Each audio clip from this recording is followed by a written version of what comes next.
Hi hello नमस्कार आणि राम राम मंडळी। मी ॲडव्होकेट आई तुम्हा सर्वांचे सहर्ष स्वागत करते। आजच्या व्हिडिओमध्ये आपण भाडे करार हा नोंदणी कसा करायचा, त्याच्या पद्धती कोणत्या, त्यासाठीची कोणती प्रक्रिया आहे आणि नोंदणी शुल्क किती भरायचे या संबंधीची माहिती बघणार आहोत। भाडे कराराची नोंदणी कशी करावी? नोंदणी कायदा 1908 अनुसार भाडे यामध्ये निवासी मालमत्ता, व्यावसायिक मालमत्ता, लागवडीसाठी भाडेपट्टा, वंश परंपरागत भत्ते, मत्स्यपालन, फेरी मार्गांचे अधिकार, जमिनीतून उद्भवणारे इतर कोणतेही लाभ, लाकूड आणि पिकांची लागवड वगळून यासारख्या सर्व घटकांचा समावेश होतो।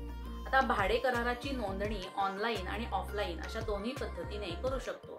सर्वप्रथम आपण ऑफलाईन नोंदणी कशी करता येते ते बघूया। आता ऑफलाईन पद्धतीने आपण दोन प्रकारे भाडे कराराची नोंदणी करू शकतो। नंबर 1 नोटरीकृत भाडे करार आणि नंबर 2 नोंदणीकृत भाडे करार। आता यामधील आपण नोटरीकृत भाडे कराराविषयी माहिती सर्वात आधी घेऊया। नोटरीकृत भाडे करार हा सार्वजनिक नोटरीद्वारे स्वाक्षरी केलेला स्टॅम्प पेपरवर छापलेला करार असतो। भारतात सार्वजनिक नोटरी म्हणजे प्रामुख्याने वकील असतो। या करारासाठी दोन्ही पक्षांना म्हणजेच घरमालक आणि भाडेकरू यांना नोटरी समोर हजर राहावे लागते। भाडे करारावर नमूद केलेल्या सर्व अटी आणि नियमांचे वाचन करून त्यावर सही केली जाते। हा नोटरीकृत भाडे करार इतर करारांपेक्षा खूपच सोपा आहे, कारण तो फक्त वकिलांच्या ऑफिसमध्ये जाऊन करावा लागतो। यासाठी कोणतेही मुद्रांक शुल्क किंवा नोंदणी शुल्क भरावे लागत नाही। पण नोटरीसाठी वकील साधारणतः 200 ते 500 रुपये पर्यंत किंवा त्यांची जशी फी ठरली असेल ती फी आकारू शकतात। परंतु नोटरीकृत करार पटकन होतो आणि कोणतेही शुल्क भरावे लागत नाही, म्हणून तुम्ही या कराराला प्राधान्य देत असाल तर तुम्ही ही महत्त्वाची टीप लक्षात घ्या की भविष्यात जर तुम्हाला कोणत्याही कायदेशीर न्यायालयीन कारवाईला सामोरे जावे लागले तर हा नोटरीकृत भाडे करार कोणत्याही न्यायालयात कायदेशीर पुरावा म्हणून स्वीकारला जात नाही आणि त्यामुळे तुम्ही नोटरीकृत भाडे करार करण्याऐवजी नोंदणीकृत भाडे करार करण्यावर भर दिला तरच ते तुमच्या हिताचे ठरेल। मग हा नोंदणीकृत भाडे करार कसा करायचा हे आता आपण बघूया। आता सुरक्षा ठेव भाडे करार आणि इतर अटी आणि जे काही तरतुदी नियम असतील त्या नियमांच्या आधारावर त्यांचा समावेश करून तुम्ही एक भाडे कराराचा मसुदा तयार करा। नोंदणीसाठी मालमत्तेचा मालक आणि भाडेकरू दोघांनीही 2 साक्षीदारांसहित उपनिबंधक कार्यालयात प्रत्यक्ष उपस्थित राहणे आवश्यक आहे।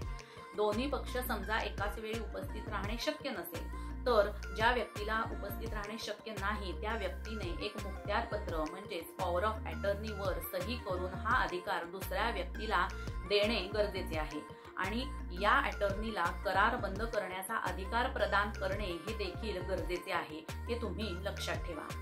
एजंटद्वारे जर तुम्ही भाडे कराराची नोंदणी करत असाल तर ती बेकायदेशीर आहे आणि उपनिबंधक कार्यालयात जाऊन केलेला हा नोंदणीकृत भाडे करारच पूर्णपणे कायदेशीर दस्तऐवज आहे आणि त्याला कायदेशीर पुरावा म्हणून तुम्ही भविष्यात कोणताही वाद झाला तर न्यायालयात जाऊन सादर करू शकता आणि त्यामुळे नोंदणीकृत भाडे करार करण्यावरच तुम्ही भर दिला पाहिजे। जर समजा तुमच्याकडे वेळ नसेल किंवा तुम्हाला ऑनलाईन भाडे करार करायचा असेल तर तो कसा करायचा, त्याची प्रक्रिया काय आहे हे आता आपण बघूया।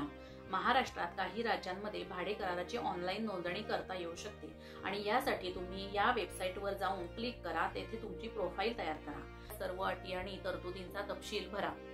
तुमच्या मागणीनुसार तुम्ही भाडे करार, रजा आणि परवाना करार यापैकी योग्य तो पर्याय निवडा। यानंतर तुम्हाला UPI किंवा डेबिट कार्ड याद्वारे पेमेंट करावे लागेल। या पेमेंटमध्ये पुढील गोष्टी समाविष्ट असतात। 1 मुद्रांक शुल्क, तुम्हाला स्वतः त्याची गणना करावी लागेल। 2 सुविधा शुल्क आणि वितरण शुल्क, हे प्रत्येक राज्यानुसार आणि प्लॅटफॉर्मवर बदलू शकते। लागू वस्तू आणि सेवा कर म्हणजेच GST। यानंतर योग्य मूल्याच्या स्टॅम्प पेपरवर ऑनलाईन भाडे करार प्रिंट केला जाईल आणि तो तुम्ही नमूद केलेल्या पत्त्यावर डिलिव्हर केला जाईल। या भाडे कराराची हार्ड कॉपी तुमच्या पत्त्यावर येण्यासाठी साधारणतः 3 ते 5 दिवसांचा कालावधी लागू शकतो। पण तुम्हाला जर या भाडे कराराची सॉफ्ट कॉपी पाहिजे असेल तर तुम्ही तुमच्या ईमेलवर हा ई-स्टॅम्प ऑनलाईन भाडे करार मागू शकता। सर्व पेमेंट प्रक्रिया पूर्ण झाल्यानंतर या भाडे कराराला कायदेशीर स्वरूप किंवा कायदेशीर दस्तऐवजाचे स्वरूप देण्यासाठी तुम्हाला घरमालक आणि भाडेकरू यांनी आवश्यक दस्तऐवजांसह नियुक्त तारखेला दुय्यम निबंधकांच्या कार्यालयात येणे आवश्यक आहे। आता या भाडे करारावर ऑनलाईन स्वाक्षरी करता येते का? तुम्ही करारावर डिजिटल सही स्वाक्षरी करू शकता. पेमेंट प्रक्रिया पूर्ण झाल्यानंतर दोन्ही पक्षांना सहीसाठी विचारणा केली जाते.